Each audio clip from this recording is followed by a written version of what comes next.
अस्सलामुअलैकुम my YouTube student, welcome to my channel. I hope आप लोग ठीक होंगे। आज हम स्टडी करने वाले हैं वैलेंसी के बारे में। मेरी आपसे रिक्वेस्ट है कि like, share and subscribe my channel, hit the bell icon for notification. तो टाइम वेस्ट के बगैर चलते हैं लेक्चर की तरफ। डेफिनेशन: द कंबाइनिंग कैपेसिटी, मिलने की सलाहियत, ऑफ एन एलिमेंट, एक एलिमेंट विद अदर एलिमेंट, किसी दूसरे एलिमेंट्स के साथ, और कॉल्ड वैलेंसी, ऐसा एलिमेंट जो किसी दूसरे एलिमेंट से मिलने की सलाहियत रखता हो उसको वैलेंसी कहा जाता है। अब डिपेंड किस पे करती है? It depend upon the number of valence electron in valence shell. हम बात कर लेते हैं वैलेंस शेल क्या होता है। Valence shell, okay. Valence shell के दो और नाम हैं। इसको last shell, okay, then third outer most shell, जो कि आपकी बुक में भी लिखा हुआ है, ओके। जहाँ पे वैलेंस शेल लो, लास्ट शेल लो या आउटर मोस्ट शेल लो, इन तीनों का मतलब एक ही होता है। अच्छा, अब वैलेंस शेल, लास्ट शेल या आउटर मोस्ट शेल क्या होता है? ये जो आपको नज़र आ रहा है सोडियम का स्ट्रक्चर, इसका एटॉमिक नंबर होता है 11। जिस एटम में जितने नंबर ऑफ प्रोटॉन्स होंगे वो उसका एटॉमिक नंबर कहलाएगा। सोडियम के एटम के अंदर टोटल 11 एटॉमिक सोडियम के एटम के अंदर टोटल 11 प्रोटॉन है, तो वही उसका एटॉमिक नंबर होगा। काउंट कर लें, ये 1 है और ये 8, 1 2 3 4 5 6 7 8 9 10 11, ओके। अच्छा, ये जो लास्ट आपको नज़र आ रहा है ना, लास्ट शेल, इसको कहते हैं last shell, valence shell and outer most shell, okay. अब what is valence electron? Valence electron जिस लास्ट शेल हो, वैलेंस शेल हो, लास्ट शेल हो या आउटर मोस्ट शेल, उसके अंदर जितने भी इलेक्ट्रॉन होंगे वो उसके वैलेंस इलेक्ट्रॉन कहलाएगा। यानी अब सोडियम, इसका वैलेंस इलेक्ट्रॉन क्या है? ये है इसका वैलेंस इलेक्ट्रॉन। लास्ट शेल में जितने भी इलेक्ट्रॉन होंगे वो उसका वैलेंस इलेक्ट्रॉन कहलाएगा। नेक्स्ट है हमारे पास रूल्स। कौन से rules? Duplet rule and octet rule. Duplet rule होता है the attaining of 2 electron in their outer most shell called duplet rule, and octet means होता है 8। The attaining of 8 electron in their outer most shell called octet rule. सबसे पहले हम इसकी example देखते हैं डुप्लेट रूल की। डुप्लेट रूल की है दिस एग्जांपल, ये है हीलियम का स्ट्रक्चर, ठीक है। इसका लास्ट शेल भी यही है और फर्स्ट शेल भी यही है। इसके अंदर 2 इलेक्ट्रॉन है, ये स्टेबल है। इसने डुप्लेट रूल को फॉलो किया है और ये स्टेबल है, मोस्ट स्टेबल एटम है ये। हीलियम के अलावा हाइड्रोजन, ये दोनों ऐसे एलिमेंट हैं कि इनके वैलेंस शेल में 2 इलेक्ट्रॉन हों तो ये मोस्ट स्टेबल एलिमेंट हो जाते हैं। मींस इनको ना तो इलेक्ट्रॉन शेयर करने की ज़रूरत है, ना लूज़ करने की और ना ही गेन करने की। बाकी पीरियोडिक टेबल में जितने भी 110 एलिमेंट्स हैं वो कोशिश करते हैं कि हम लोग वो कोशिश करते हैं कि हम या तो गेन करें या लूज़ करें या शेयर करें। बस हमने अपने वैलेंस शेल में 8 इलेक्ट्रॉन पूरे करने हैं और उनकी कोशिश होती है कि हम लोग नोबल गैसेस में शामिल हो जाए। नोबल गैसेस में वो एलिमेंट शामिल होते हैं जो स्टेबल होते हैं, मोस्ट स्टेबल होते हैं। लाइक हीलियम, जो मैंने आपको बता दिया है कि ये 2 इलेक्ट्रॉन इसके वैलेंस शेल में हैं, इसको ज़रूरत नहीं है। बाकी ये neon, argon, krypton, xenon and radon, इनके वैलेंस शेल में 8 इलेक्ट्रॉन है, इसलिए ये स्टेबल है और ये फॉलो करते हैं ऑक्टेट रूल में, ओके।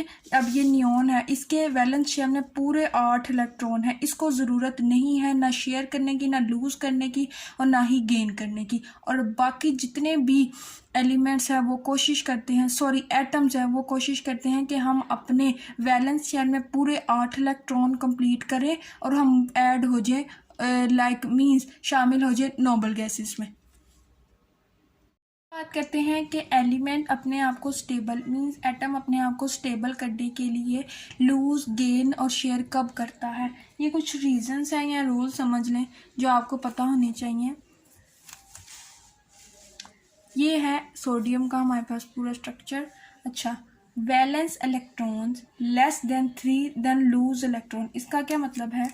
मतलब ये कि इसके लास्ट शेल में आप देखें एक इलेक्ट्रॉन है ना, तो ये क्या करेगा? ये लूज करेगा। यहाँ पे 2 भी होते तब भी उसने लूज करना था, 3 भी होते तब भी उसने लूज करना था। हाँ, अगर 4 होते देन उसने क्या करना था? Share electron. अच्छा, यहाँ पे अब 6 इलेक्ट्रॉन होते हैं, 1 2 3 मीन्स यहाँ पे अगर आप 6 इलेक्ट्रॉन लिख दें तो तब वो क्या करेगा? तब वो गेन करेगा। 5 भी हो तब भी गेन करेगा, 7 हो तब भी गेन करेगा, 8 होंगे तो उसको कोई मसला नहीं, उसको क्या ज़रूरत है गेन करने की, वो तो स्टेबल हो गया है। अब हम बात करते हैं कि वो लूज कैसे करते हैं। ये है जी सोडियम। सोडियम का एटॉमिक नंबर होता है 11। जिस एटम के जितने नंबर ऑफ प्रोटॉन्स होंगे वही उसका एटॉमिक नंबर होगा। जैसे सोडियम है, इसका एटॉमिक नंबर है 11।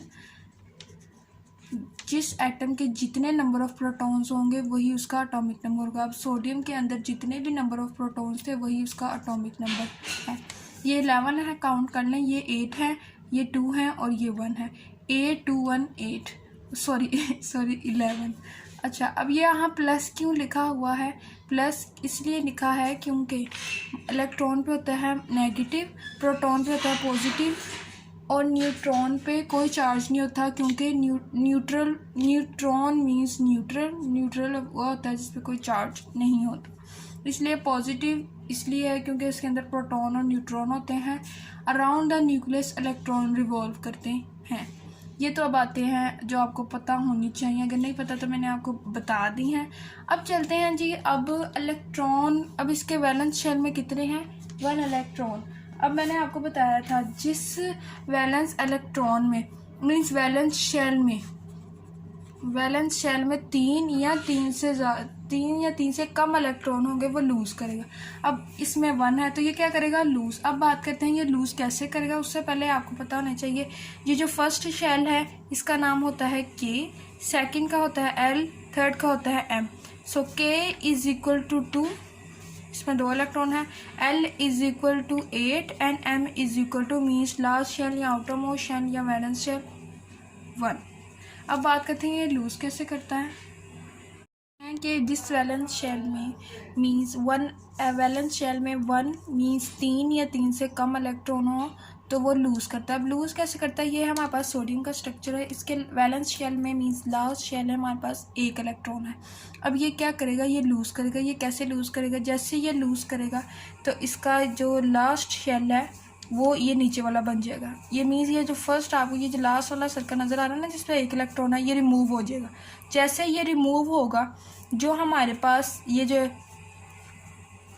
6 7 8 अच्छा, जब जैसे ये रिमूव होगा मीन्स ये लूज हो चुका है तो इसका फेस कुछ ऐसा नज़र आएगा। अब इसमें काउंट करें, जो नीचे है 8 है, 11 इसका सॉरी एटॉमिक नंबर 11 था ना। जैसे इसका जो वैलेंस शेल है वो रिमूव हुआ, उसका जो नीचे वाला शेल था मीन्स ये वाला वो चेंज हो गया, वो ही हो गया वैलेंस शेल, वो बन जाएगा वैलेंस शेल। अब इसके वैलेंस शेल में 1 2 3 4 5 6 7 8 इलेक्ट्रॉन पूरे हो गए। ये ऑक्टेट रूल को फॉलो इसने कर लिया। अब ये क्या हो गया है? Most stable.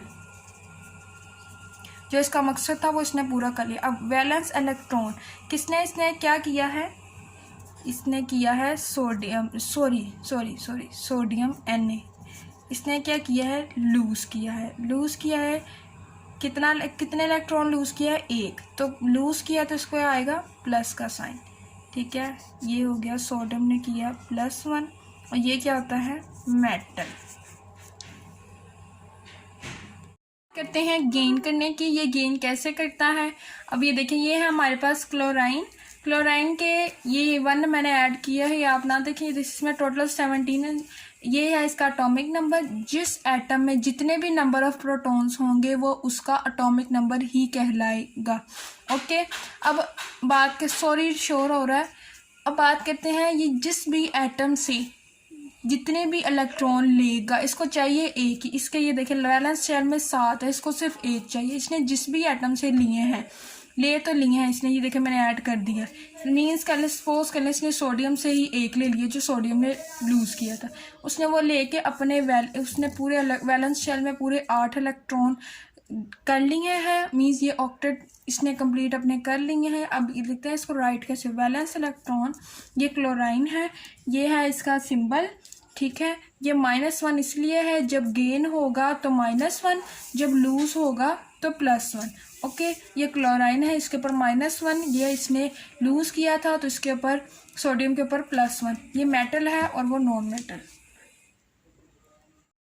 जिस भी एटम के वैलेंस शेल में 4 इलेक्ट्रॉन हों, पहले तो हमने बात की जी 3 या 3 से कम हो तो हम लूज़ करेंगे, मीन्स इलेक्ट्रॉन लूज़ करेंगे, और 4 हो तो हम शेयर करेंगे, जब 5 या 5 से ज़्यादा हो तो हम गेन करेंगे। जैसे क्लोराइन में हमने सामने 7 इलेक्ट्रॉन मिले, बस एक की ज़रूरत थी जो उसने लिया, तो इसलिए उसका -1, ले तो नेगेटिव, दें तो पॉजिटिव। अब शेयर में क्या करते हैं, अब ऑक्सीजन है जिसके वैलेंस शेल में 4 इलेक्ट्रॉन है, इसका एटॉमिक नंबर होता है 4, 5, 6, ठीक है। जिस भी एटम के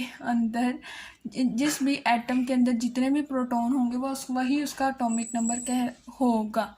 अच्छा, अब ये 4 है, अब इसको कैसे 4, 5, 6, 7, 8, इसको अब 4 और चाहिए, ये क्या करेगा, हाइड्रोजन है, ठीक है। हाइड्रोजन में इसके वैलेंस शेल में होता है 1 इलेक्ट्रॉन, ये 1, ये भी है हाइड्रोजन का 1, ये भी हाइड्रोजन का 1, ये भी हाइड्रोजन का 1।